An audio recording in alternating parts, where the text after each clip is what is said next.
Boa noite, meus irmãos e amigos. A paz do Cristo continue convosco. Nós temos hoje aqui, indicado pela casa, 3 itens do livro dos médiuns, que falam, que nos recomenda falar aqui dos escritores, dos cientistas, dos homens de fé, dos homens sem fé, daqueles que são humildes, daqueles que são orgulhosos, daqueles que são vaidosos, daqueles que vêm para nos ensinar, daqueles outros que vêm para nos atrapalhar e nos confundir. É o capítulo 27, onde Kardec trata das contradições e das mistificações. É um capítulo importante, porque ele vai trazer exatamente essa condição dos espíritos desencarnados. Nós poderíamos projetar hoje para os espíritos encarnados também, que nos legam os seus escritos, fruto dos seus conhecimentos, e que nos trazem exatamente material de reflexão. E Kardec lembra que a época em que a doutrina espírita surgiu, que é comum com toda ciência, toda coisa nova, ela apareceu com muitas contradições no início, porque as primeiras contradições eram dentro dos próprios adeptos da doutrina. Por que razão? Ninguém conhecia, ninguém sabia direito o que era aquilo, e era uma grande novidade, inclusive, né? Porque estava revelando um mundo que todos nós até já cruzamos com ele, desde que o mundo é mundo, mas ninguém tinha assim uma certeza tão clara, tão objetiva, né, de que mundo é esse. E obviamente cada um, né, usando uma linguagem bem simples, das crianças nossas da Rocinha, dava o seu chute. Achava que era aquilo, divulgava que era aquilo. E depois vinha o outro, dava uma outra versão, e aí se estabeleceu realmente uma grande confusão de informações. Mas, segundo Kardec, essa fase logo foi superada, né? Porque na medida que foi se revelando do que se tratava, todo mundo foi compreendendo, e essas contradições, desse ponto de vista da doutrina, desapareceram. Mas permaneceu algumas contradições em relação àquilo que os espíritos nos ensinavam. E é nessas contradições que nesse capítulo aqui ele vai tratar de forma bem clara, né, de forma bem objetiva, a partir do item 300. Mas, antes, eu gostaria de lembrar que o livro Boa Nova é de autoria do Humberto de Campos, que no Boa Nova ele já assassinava Irmão X, e ele abre o livro com uma página belíssima que ele dá o título de Na Escola do Evangelho. E eu acho que esse texto é uma profissão de fé, de simplicidade, de humildade, porque o Humberto de Campos desencarnou como um grande acadêmico, como um grande escritor, um grande jornalista, muito requisitado, muito conceituado.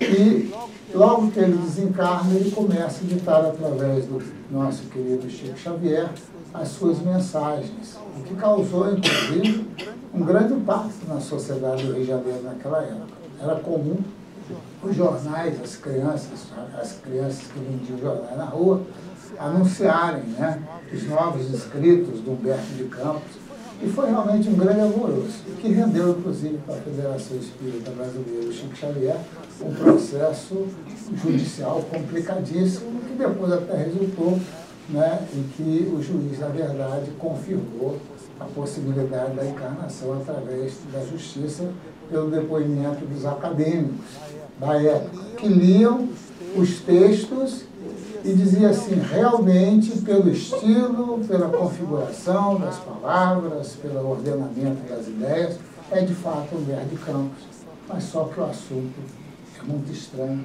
para nós, era muito diferente. E aí ele próprio que vem dizer, dentro delas, sou o primeiro a reconhecer que os meus temas não são mais os mesmos, Os que se preocupam com a expressão fenomênica da forma não encontram, talvez, o mesmo estilo. Em período algum, faço referência de sabor mitológico e naqueles velhos amigos que, como eu próprio, aí no mundo, não conseguem atinar com as realidades da sobrevivência, surpreendo por antecipação as considerações mais estranhas. Alguns perguntarão: com certeza fui promovido a ministro evangélico? Semelhante admiração pode ser natural, mas não será muito justa. O gosto literário sempre refletiu as condições da vida do espírito. Não precisamos muitos exemplos para justificar o acerto. Minha própria atividade literária na Terra divide-se em duas fases essencialmente distintas. As páginas do Conselheiro XX são muito diversas das que vazei as emoções novas que a dor, como lâmina maravilhosa, lhe fazia descobrir no país de minha alma. Então, já chamando a atenção para uma passagem belíssima do Evangelho, que quando eu li pela primeira vez, realmente me assustei, né, porque o Espírito começa assim: a dor é uma bênção que Deus envia aos seus eleitos. Né? É através da dor que nós paramos para refletir, paramos para pensar, paramos para meditar, e o orgulho, a vaidade começa a esmorecer através da doença física. E Humberto de Campos, ele diz, ele próprio, nas condições, quando ele estava no auge do prestígio, era um. Quando a dor levou-lhe a refletir, né, no país da alma, ele modifica. E aí ele escreve essa frase que eu considero belíssima, onde ele diz assim: meu problema atual não é descrever para agradar, mas o descrever com proveito. Mudou o conceito. Mas muitos irmãos desencarnam não mudam os conceitos. Né? E conservam a vaidade, o orgulho, né? E continuam a querer fazer com que talvez as suas ideias sejam mais importantes de todas, o que é comum a cada um de nós por vezes. Então, na questão 300, o Kardec vai escrever assim: de que serve o ensino dos espíritos? Dirão alguns, se não nos oferece mais certeza do que o ensino humano. A questão que ele coloca: de que serve os espíritos virem trazer as suas ideias, os seus escritos, né, se eles não oferecem mais certeza do que o ensino humano? E Kardec me responde: fácil é a resposta. Não aceitamos com igual confiança o ensino de todos os homens, e entre duas doutrinas preferimos aquela cujo autor nos parece mais esclarecido, mais capaz, mais judicioso, menos acessível às paixões. Do mesmo modo se deve proceder com os espíritos. Se entre eles há os que não estão acima da humanidade, muitos há que a ultrapassam, e estes nos podem dar ensinamentos que em vão buscaríamos com os homens mais instruídos. E distingui-lo é o que deve tratar com cuidado quem queira esclarecer-se, e fazer essa distinção é o que conduz o Espiritismo. Porém, mesmo esses ensinos têm um limite, e se aos espíritos não é dado saberem tudo, com mais forte razão, isto se verifica relativamente aos homens. Há coisas, portanto, sobre as quais serão inúteis interrogar os espíritos, ou porque lhes seja defesa revelá-las, ou porque eles próprios as ignoram, e a cujo respeito apenas pode expender suas opiniões pessoais. Ora, são essas opiniões pessoais que os espíritos orgulhosos apresentam como verdade absoluta, sobretudo acerca do que deva permanecer oculto, mas o futuro e os princípios das coisas é que eles mais insistem a fim de ensinarem o que acham que possa ser segredo de Deus. Então, existe uma tendência nos seres humanos em deterem a novidade mais atual, né? A coisa mais importante, porque isso demonstra que nós temos nas nossas mãos o segredo de Deus. E muitos espíritos vêm com essas ideias, e por vezes com ideias mirabolantes. Aí Kardec, no trato que ele teve com os espíritos,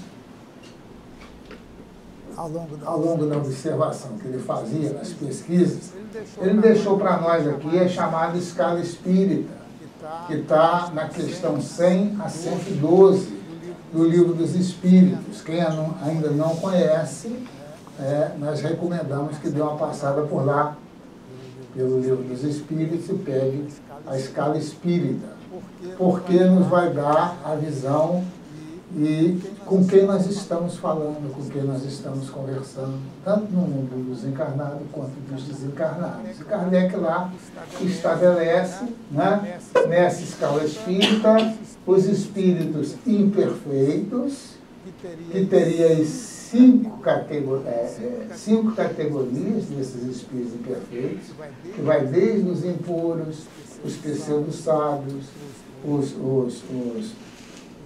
batedores, né, os espíritos que vão gradativamente se aperfeiçoando à medida em que evoluem em conhecimento, em saber, em determinação. Depois entram os bons espíritos, os benévolos, os espíritos sábios, né? E aqui teria também os pseudo-sábios e depois os puros, formando aqui 3 ordens de espírito e 10 classes de espírito. É bom a gente verificar lá. Por quê? Porque isso facilita, né, aquilo que nós vamos pegar para ler, aquilo que nós vamos ver na televisão, os filmes que nós vamos assistir, porque tudo demanda da mente daqueles que criaram aquilo ali, né? E conforme nos disse aqui uma vez o Raul Teixeira numa palestra, muitas vezes nós estamos lendo coisas, assistindo coisas, batendo, foi a expressão que ele usou, batendo palma para o maluco dançar, né? Ou seja, nós estamos aqui aprovando aquilo que realmente não faz nenhum sentido, que está apenas agradando aqueles que escreveram, aqueles autores, inclusive gerando para eles grandes lucros. E perdemos um tempo grande, né, de estarmos realmente estudando aquilo que de fato vai promover o nosso progresso espiritual. E um detalhe que é, uma das questões que Kardec coloca aqui, que a gente vai passar por ela, e que os espíritos de verdade colocam, é que um determinado espírito vem através de um médium e se diz que ele é Deus, ou que ele é o Cristo, e que ele é o único espírito autorizado a dar mensagem na Terra, né? E tirando a beleza da doutrina espírita, daquilo que ela tem de mais consolador, que é exatamente a possibilidade, depois de desencarnado, nós podemos continuar nessa atividade prazerosa que todos nós amamos, que é a atividade de conversar, de dialogar, de interagir, que é próprio do ser humano, né? Então, essa possibilidade é retirada. Só que, ao invés de ser um único espírito, o que é uma ideia, inclusive, o Espírito de Verdade coloca absurda, porque é só pegar o que está escrito, né, e vamos ver que aquele escrito não pode partir do Espírito superior, principalmente do Cristo, que é o Espírito mais elevado, mais puro, que já apareceu na face da Terra. Mas eles dizem que é, por quê? Porque eles querem manter aqueles que estão junto deles dentro do seu comando, da sua liderança. Então é importante que percebamos aqui, porque o que a doutrina espírita traz? Podem se comunicar rigorosamente todos os espíritos. Eu era muito jovem, estava entrando na adolescência, eu trabalhava na tipografia lá no interior do Espírito Santo, que ficava fisicamente embaixo do salão paroquial. E o Frei Geraldo, que era um padre relativamente jovem também, devia ter seus 35, 40 anos, eu acho que depois do almoço dele, em vez de fazer a sesta, ele descia para a tipografia, porque lá nós imprimíamos o jornal do Grêmio Acadêmico, assim, não era aquela atividade realmente de tipografia onde corre um pouco de cultura, de conhecimento, mas era um simples tipógrafo lá juntando as letrinhas um a um. Mas nós já nascíamos de família espírita e de repente nós víamos com 12, 13 anos discutindo teologia com o padre. Era uma coisa até muito engraçada, né? E foi numa época que tinha aparecido a Virgem de Fátima, então os jornais, o Cruzeiro, aquilo ali era tudo palhado dessa notícia, tomava conta das rádios, dos jornais e tudo mais, e ele vinha para lá conversar comigo e falava realmente da grandiosidade do milagre de Fátima, aquelas coisas todas, e dizia que somente se comunicavam, né, os santos, no caso Nossa Senhora de Fátima, Nossa Senhora, né, Maria, que toma vários nomes em vários lugares, a doutrina espírita nos explica isso, e o demônio. Aí eu falei, não, peraí, então tem uma coisa errada. Falam, né, os anjos e os santos. E falam os demônios, então é uma coisa discricionária de Deus. E eu perguntava para ele, e a minha avózinha que desencarnou, não pode também falar, se ela continua viva? Né? Então é isso que a doutrina espírita nos traz, podem falar todos os espíritos. E se podem falar todos os espíritos, eles falam aquilo que vai nos seus corações, nos seus sentimentos, nos seus conhecimentos.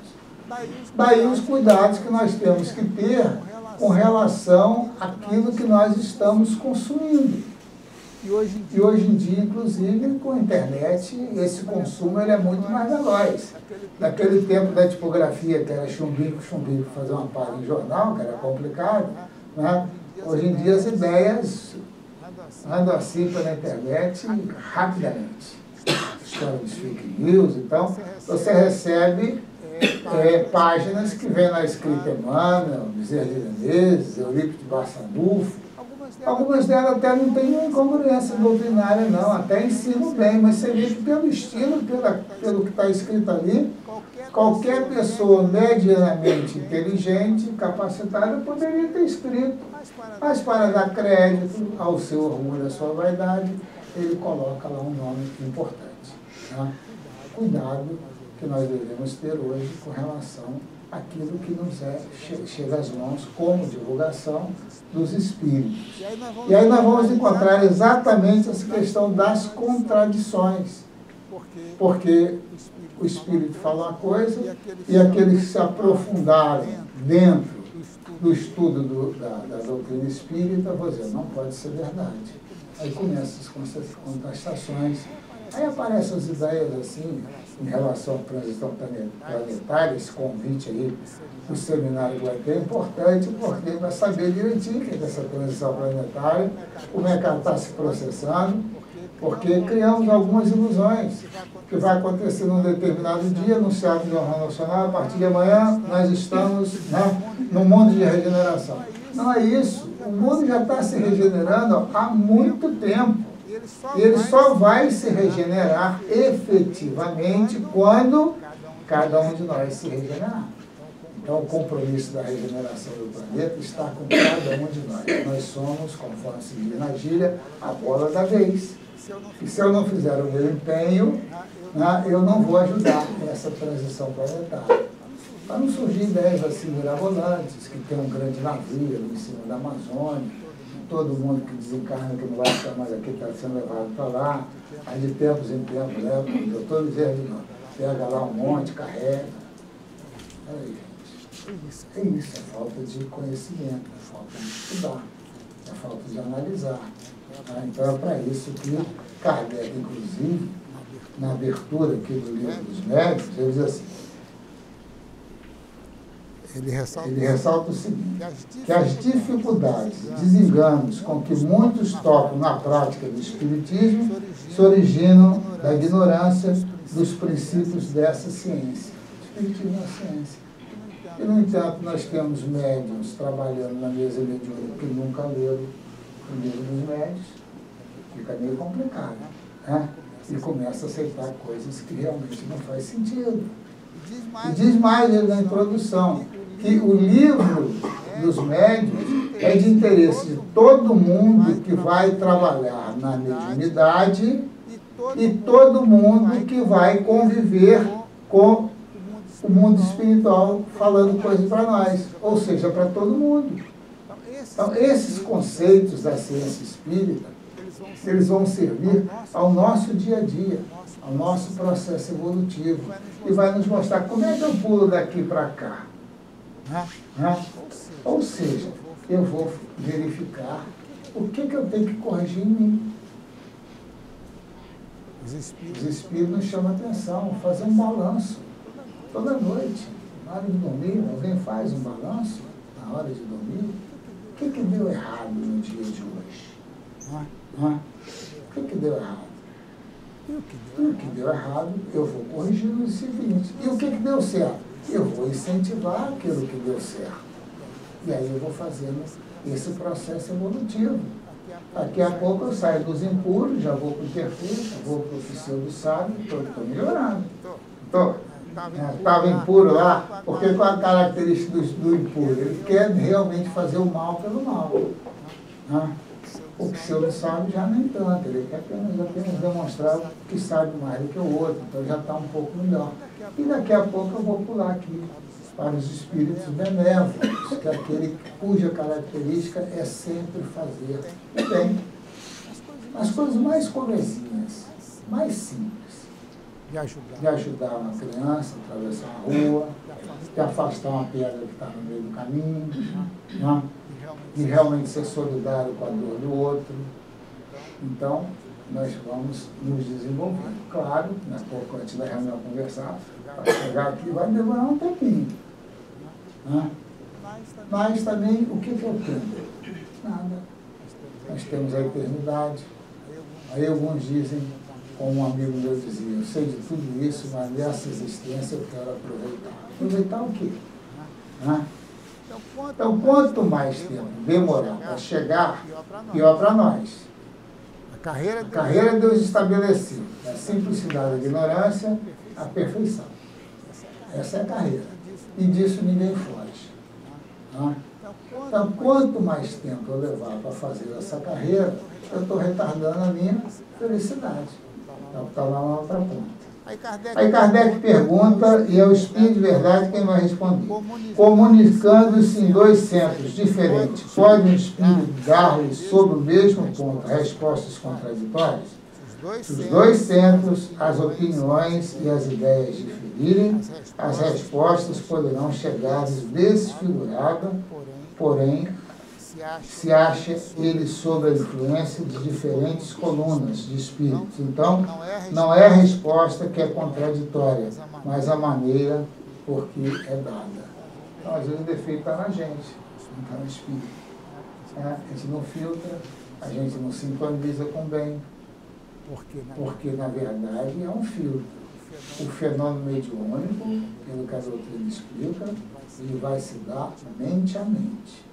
Do espírito encarnado e do espírito encarnado. E se eu não sintonizo com o bem, fica complicado do espírito elevado vir falar alguma coisa no meio da internet, porque vai sair distorcido. Igual aquele jogo que as crianças gostam de fazer, de contar um segredo no ouvido de um, até chegar lá no último, já não tem mais nada a ver com o que começou aqui. Por quê? Porque não guardamos uma sintonia perfeita. Concebe-se que uma resposta pode ser alterada, mas quando as qualidades do médium excluem toda ideia de má influência, como se explica que espíritos superiores usem de linguagens diferentes e contraditórias sobre o mesmo assunto para com pessoas perfeitamente sérias? Os espíritos realmente superiores jamais se contradizem, e a linguagem que usam é sempre a mesma, com as mesmas pessoas. Pode, entretanto, diferir de acordo com as pessoas e os lugares. Porém, se atenda que a contradição, às vezes, é apenas aparente, está mais nas palavras do que nas ideias. Porquanto, quem reflita verificará que a ideia fundamental é a mesma. Acresce o mesmo que o espírito pode responder diversamente sobre a mesma questão, segundo o grau de adiantamento dos que evocam. Então, dependendo da plateia, dependendo do público, o espírito pode aliviar a sua linguagem ou pode transformá-la numa linguagem mais elevada, né? Mais pura, com maiores conhecimentos. Né? Isso é comum de se ver. Né? Quando se fala, por exemplo, a uma criança, nós utilizamos uma determinada linguagem. Quando você fala com uma pessoa de nível acadêmico, nós já podemos falar de uma maneira mais aprofundada. Então, nós vamos dosando. Então, ele não está se contradizendo, ele está apenas adequando, né, o seu ensino de acordo com o público que está ouvindo. E aí tem vários exemplos que ele fala, quando no tempo da escravidão, o espírito não vai chegar numa plateia, né, de senhores bem postos, que são escravos, e vai dizer-se contra a escravidão. Por quê? Porque ele seria praticamente chocado do recinto na mesma hora. Ele vai dizer da necessidade da caridade, de tratarmos com fraternidade a todas as pessoas, que todos são filhos de Deus. Ele não está contradizendo, como também não vai chegar aonde não se acredita na reencarnação e falar diretamente que todos nós reencarnamos. Não. Ele vai dizer que a vida é um processo evolutivo, gradativo, que Deus estabelece os seus mecanismos, os seus meios. Para quê? Para fazer com que as pessoas reflitam. O objetivo sempre dos espíritos superiores é que nós avancemos em conhecimento. Eles não querem demonstrar conhecimento acadêmico. Né? Inclusive, nós ouvimos um professor dizendo que aquele que ensina, ele, quando chega o professor, por mais preparado que ele seja, por mais conhecimento que ele tenha, ele não chega na sala de aula com os alunos para demonstrar o quanto ele sabe. Ele está ali com o propósito de ensinar o que ele sabe para os seus alunos. E aí ele vai adequar a sua linguagem de acordo com a necessidade de cada um. E diz mais, as contradições, mesmo aparentes, podem lançar dúvida no espírito de algumas pessoas. Que meio de verificação se pode ter para conhecer essa verdade? Para se decidir do erro à verdade, preciso se faz que as respostas sejam aprofundadas e meditadas, longa e seriamente. É um estudo completo a fazer-se, para isso é necessário tempo para destruir todas as coisas. Estudai, comparai, aprofundai, incessantemente vos dizemos que o conhecimento da verdade só a este preço se obtém. Então não vai se conhecer a verdade lendo livros de autoajuda. Vai confortar, vai consolar, vai nos atender momentaneamente, né? Mas não nos vai dar um conhecimento sólido, uma base, inclusive, para qualquer tempo nós estamos preparados. Então é hora de nós cuidarmos de nós mesmos na condição de espíritos eternos. Essa vida é temporária. Já se vão alguns anos, às vezes aqui hoje, eu trabalhei na publicidade um tempo, e tinha lá uma dupla que o rapaz tinha vindo, o redator tinha 22 anos e o diretor de arte tinha 65. Eles se auto-apelidaram de infanto-geriátrica.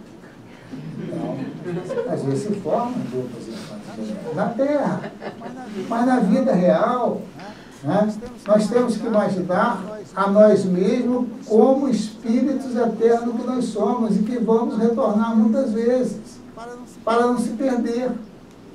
Porque senão, quando chegamos à idade mais madura, nós começamos a nos desesperar. Porque pedimos e o corpo não responde, a não ser aqueles que são profissionais da ginástica, né? Que aos 60 e poucos anos pede, o corpo continua respondendo. Dá inveja. Mas nem todo mundo consegue isso. Mas daqui a pouco vão estar novinhos em folha, né? Começando tudo de novo. Então, para que eu vou me desesperar? Se eu estou com 90, se eu estou com 75, se eu estou agora já sem condições de responder, porque daqui a pouco volta tudo outra vez. E aí com muito mais experiência. Então, esse é o processo do avanço. Agora, é necessário estudar. Ninguém vai aprender uma ciência, inclusive uma ciência que não é a ciência do mundo, é ciência dos espíritos, essa é a revelação do espiritismo. Não vamos achar, inclusive, que vamos para a academia, vamos estudar física, vamos, inclusive, perdendo muitas vezes, né, o foco da nossa existência, que é o progresso, para adquirir, inclusive, conceitos que são limitados ao mundo que nós estamos. Não que eles não sejam válidos, não que nós não precisamos de saber, precisamos sim. Mas como espíritos eternos, nós temos que aprender a ciência da alma. Qual é a ciência da alma? É a ciência do amor, a ciência da compaixão, da misericórdia, da fraternidade, dos valores efetivos. Por quê? Porque quando nós adquirimos esses valores, aí lembrando um amigo meu, que quando nós trabalhávamos numa outra agência de publicidade, e tinha lá uns meninos de nariz em pé, que tinham feito escola e tal, e puxavam uns assuntos, eles diziam, não liga não, a gente passa de noite na livraria, compra um livro, amanhã está sabendo mais do que eles. Que é verdade. Se você tem um senso moral, ético, se você tem uma inteligência, um juízo, e é isso que os espíritos colocam. Vamos cuidar do nosso processo evolutivo, moral. Por quê? Porque quando chega no mundo espiritual, se você venceu todas as paixões, qualquer coisa você aprende num piscar de olhos. Essa é que é a realidade. Agora, se você utilizou o seu saber no mundo para desenvolver o orgulho, a vaidade, vai ficar mais difícil. E você vai ver, né, aqueles a quem você dava ordem, aqueles que você julgava estavam muito abaixo de você, como a rainha de França coloca lá no Evangelho, você vai ver que eles estão longe, lá no Evangelho, o Lázaro, né, que o homem rico passava pela porta, e no instante ele estava lá, nos braços de Abraão. Aí diz o homem rico, deixa Abraão, que ele venha pelo menos molhar só os meus lábios. Não, é uma distância tão fosso. Porque se estabelece uma distância muito grande entre os orgulhosos e os vaidosos. Se deve pensar da doutrina segundo as quais um só espírito poderia comunicar-se, porque esse espírito seria Deus ou Jesus. A gente já comentou isso. De todas as contradições que se notam nas comunicações dos espíritos, uma das mais frisantes é que diz respeito à reencarnação, que se a reencarnação é uma necessidade da vida espírita, como se explica que nem todos os espíritos ensinam. A gente já comentou também. Concebemos que os espíritos pouco adiantados possam deixar de compreender esta questão, mas como é que os espíritos de uma inferioridade moral e intelectual notória falam espontaneamente de suas diferenças, existências e dos desejos que têm de reencarnar para resgatar o passado? Passa-se no mundo dos espíritos coisas bem difíceis de compreender. Não tendes entre vós pessoas muito ignorantes sobre certos assuntos e esclarecidas acerca de outros, pessoas que têm mais juízo do que instrução e outras que têm mais espírito do que juízo? É comum nós vemos isso, né? Então, muitas vezes o espírito tem consciência, apesar de não ter conhecimento, mas ele tem consciência do processo da reencarnação. Outras pessoas que você se admira, como é que não aceitam uma coisa tão óbvia, uma coisa tão clara? Né? No meio religioso mesmo, como é que a pessoa aceita que vai ter um progresso? Né? Como é que pessoas aceitam, até hoje ainda aceitam, que a Terra é o centro de tudo, que nós vivemos aqui, que não tem mais nada, quando a ciência já fala de bilhões e bilhões de mundos habitados? Como é que nós vamos admitir que só tem vida aqui? E convenhamos, né? Se a gente aceita Deus como inteligência suprema e achar que só tem vida aqui, fica uma coisa meio desconexa, né? Porque, com licença da expressão, essa vida aqui, no que depende de mim, especialmente, ela é muito precária. É muito chinfrim, que é uma mentira do meu tempo de juventude. Né? Como é que nós vamos admitir isso? Porque não paramos para pensar, nem para outras pessoas, né? Obrigado, meu pai, por ter escondido isso dos outros e dado aos puros, aos pequeninos. Está no Evangelho isso. As pessoas compreendem, claro e objetivamente as coisas. É uma questão de discernimento. Né? E nós nos acomodamos dentro da nossa vaidade, do nosso orgulho, e achamos que ali a coisa estaria tudo bem. As doutrinas errôneas que certos espíritos podem ensinar não têm por efeito retardar o progresso da verdadeira ciência? Desejais tudo obter sem trabalho? Sabeis pelo que não há campo onde não cresçam as ervas, mas e cuja extirpação cabe ao lavrador? Essas doutrinas errôneas são uma consequência da inferioridade do vosso mundo. Se os homens fossem perfeitos, só aceitariam o que é verdadeiro. Os erros não são como as pedras falsas, que só um olhar experiente pode distinguir. Precisais, portanto, de um aprendizado para distinguir o verdadeiro do falso. Pois bem, as falsas doutrinas têm a utilidade de vos exercitar em fazer a distinção entre o erro e a verdade. Hoje em dia até não se usa muito não, mas alguns anos atrás as pessoas vinham na rua com um bolo assim de papel jornal cortado tamanho de nota, com a nota de R$10 por cima, dizia que aquilo tudo era dinheiro, mas que ele estava com compromisso urgente, se tivesse ali R$50, ele entregava aquele pacote. E muita gente fazia, aceitava, né? O que vai fazer? Ou seja, você está vendo que aquilo ali é falso, mas você aceita aquilo como verdadeiro. Fruto de quê? Do orgulho, da vaidade.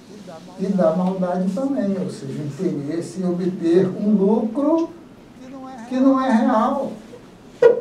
Então você quer ser enganado. Daqueles que vão fazer as questões de pergunta a qualquer espírito, que ele vai tratar aqui nas mistificações. Você vai perguntar aos espíritos. Você não dá um passo se não consultar o tio Neném, a tia não sei o quê, a vovó, sem nenhum desmérito dessas personalidades. Mas eles pouco sabem. Troca ou não troca de emprego? O que o Espírito vai me dizer? Nada. Ele não está no mundo desencarnado. Quem tem que decidir é ele. É o que a dona Ivone, não vai dar tempo, falta só 2 minutos, mas eu recomendo. Esse livro aqui, belíssimo, da Ivone Pereira, Devassando o Invisível. Tem aqui uma história que ela conta, o amigo beletrista, em que ela fala, né, do espírito que apareceu para ela, que era o escritor, que queria contar uma história da vida dele, uma história dramática e tal. Ela não aceitou, porque viu que não havia nada de doutrinário naquilo ali. Então tem um diálogo em que ele diz assim: Vossa Excelência, quando ela disse que não ia escrever o livro dele, Vossa Excelência poderá assinar o seu próprio nome, visto que não importa permanecer à margem, dizia o Espírito. Vossa Excelência era igual. Ninguém precisará saber que a obra foi mediúnica. Poderá enriquecer, pois alegra-me poder concorrer para a sua abastança, porque estou informado das suas dificuldades monetárias que a afligem. Garanto-lhe inspiração e motivos sensacionais inéditos para a fecunda literatura, ao passo da maioria dos públicos. Entre os espíritos como eu, há dramas tenebrosos, inacreditáveis, inconcebíveis, ricos de emoção e originalidade. E isso agrada muito o leitor e produz renome. Eu lhes contarei tudo, escreverei pela sua mão, obterei um nome famoso na literatura nacional e, quiçá, no estrangeiro, glória, fortuna e admiradores. Tem muitos médicos que entram nessa. É isso? E eu faço. O Espírito vem dito. A doutrina espírita responde a nós. Ensina aos médios, meu irmão, que a fortuna de um intérprete do invisível será a paz da consciência e que, na renúncia no mundo, pelo amor do bem e da verdade, eles não poderão visar jamais a quaisquer lucros pecuniários. É o dar de graça, o que de graça recebesse. O assunto é muito vasto, eu recomendo que a gente vá lá no Livro dos Médiuns, no Livro dos Espíritos, e quem puder adquirir, tem até para download gratuito na internet, esse livro aqui tem belas histórias das incursões da Ivone Pereira no mundo espiritual. Que Jesus nos abençoe.